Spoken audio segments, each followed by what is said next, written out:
Hey guys, been neglecting YouTube for a while, so I figured it was high time for an update on the truck.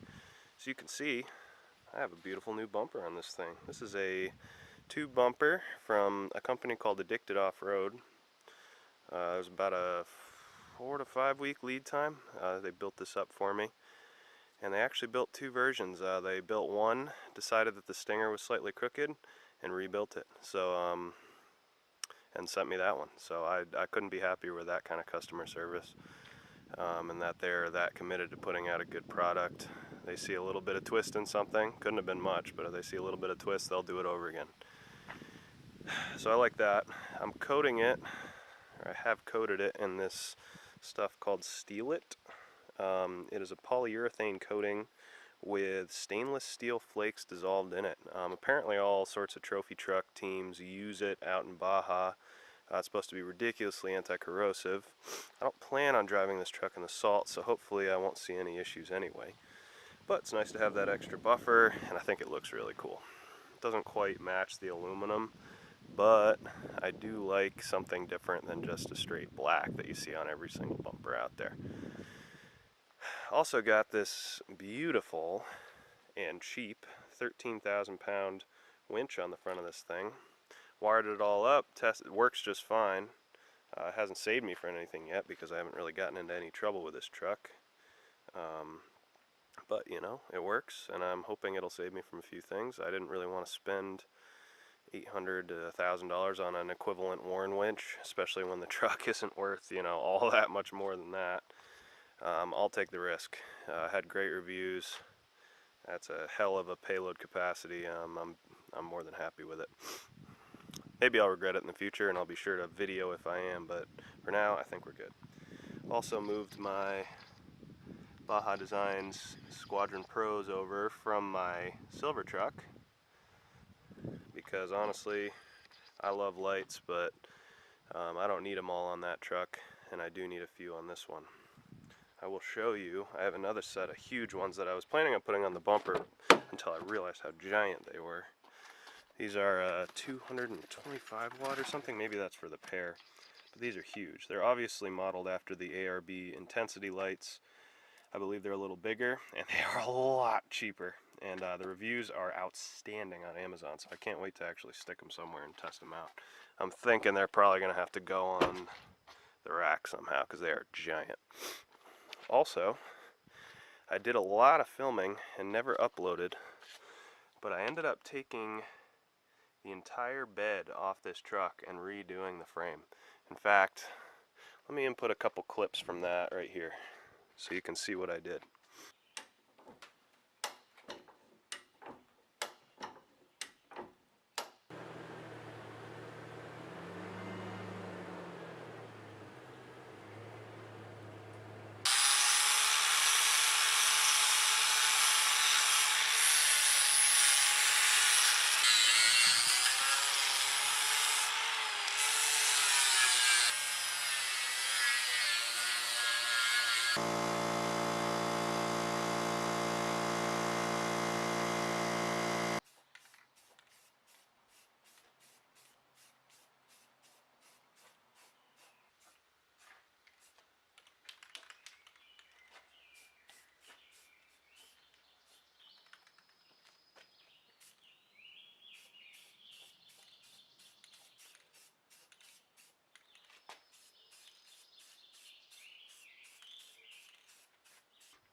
And I have some sliders on this thing.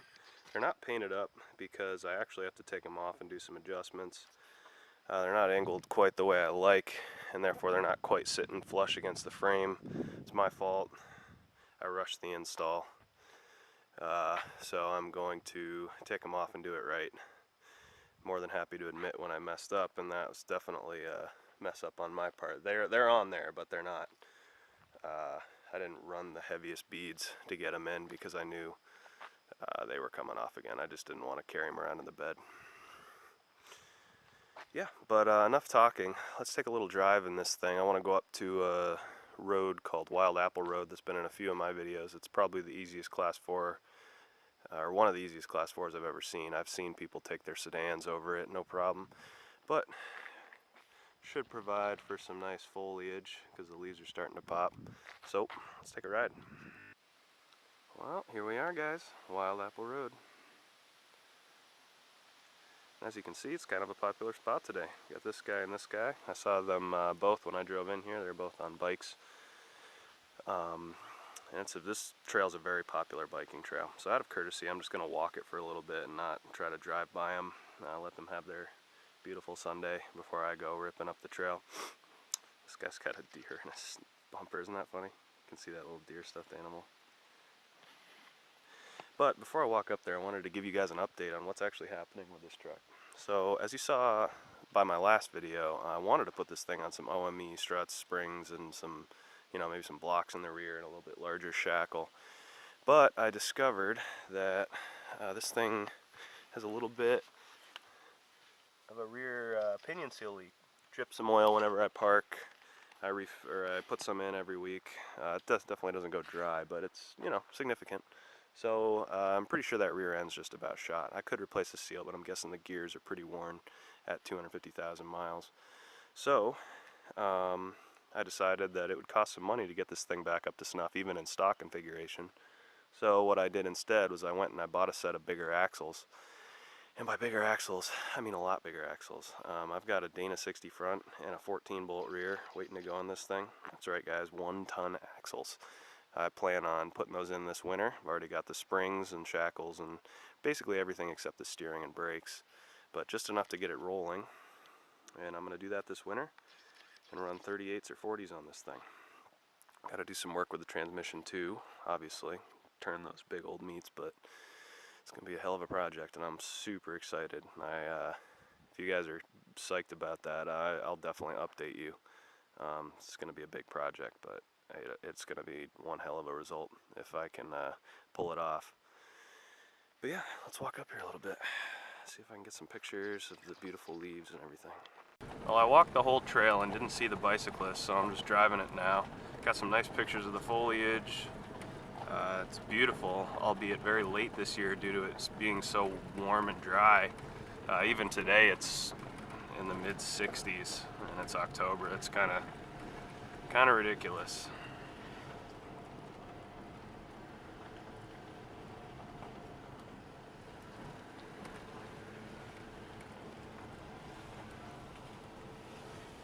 So you can see, very easy trail, nothing to it.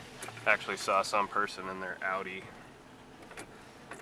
driving through here while I was walking taking pictures, so it gives you an idea of how easy it is. It's basically just a one-lane dirt road.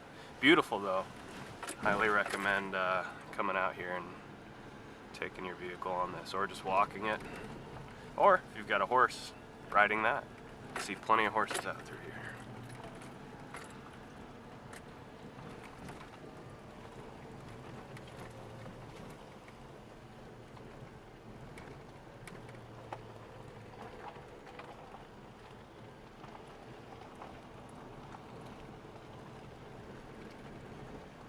Little mini deadfall.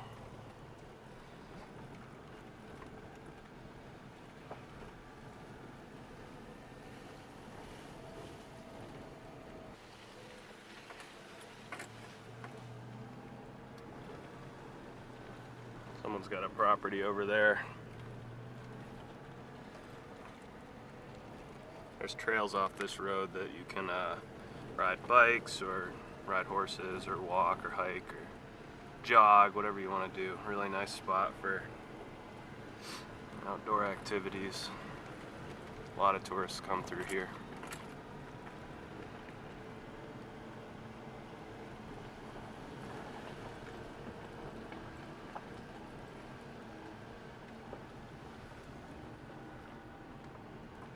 Some guy's got a tennis court over there.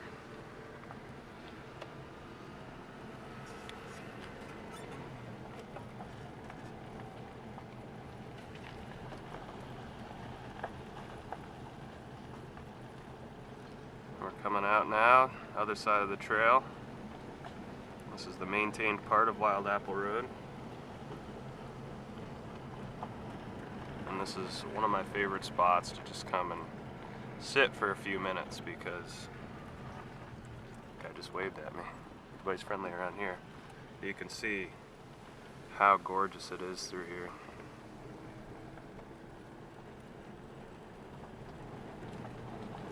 Really breathtaking scenery. This is why people come from all over the United States up to Vermont.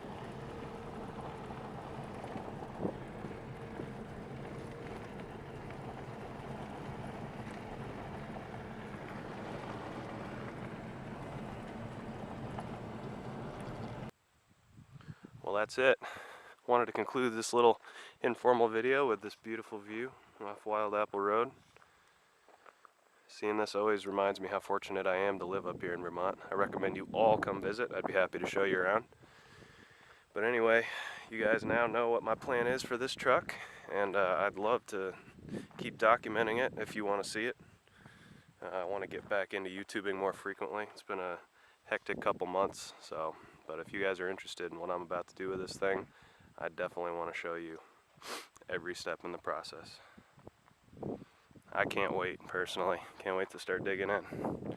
Chop all this suspension out and get this thing sitting on some 1-tons. Anyway, hope you enjoyed. Like, subscribe, comment, let me know what you think. And I'll see you guys soon.